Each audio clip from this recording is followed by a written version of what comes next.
আল্লাহ, তোমার কাছে বিচার দিলাম। এই সমস্ত ভিডিওগুলা দেখার আগে আমার মরণ হইল না কেরে। পরকিয়া কত প্রকার ও কি কি ওনার কথাগুলো শুনলে বুঝতে পারবেন। আগে ওনার কথাগুলো শোনেন। যার অবস্থা নাই।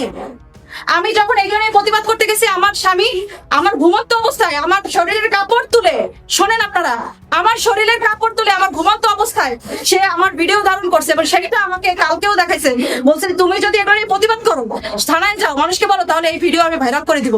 এত নিম্ন মেন্টালিটির মানুষ দেখছেন দুনিয়াতে। তারপর এই লোকটাকে নিয়ে আমি সংসার করছি, কারণ আমার বাচ্চা আছে ভিতরে, আমার হাজবেন্ড আছে, আর চৈতি নামে একটা মেয়ে আছে, সুগার মাম্মি, বুড়া মহিলা।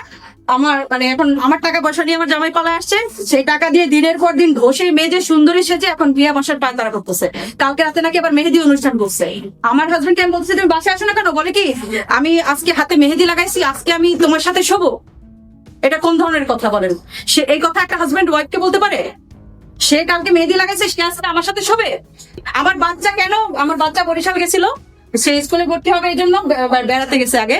বাচ্চাকে কালকে কেন আনলাম এই জন্য আমার মানে ফায়ার হয়ে গেছে। ওই মেয়েও যাচ্ছে, ও যাচ্ছে, বাচ্চাকে আমি কেন নিয়ে আসতাম?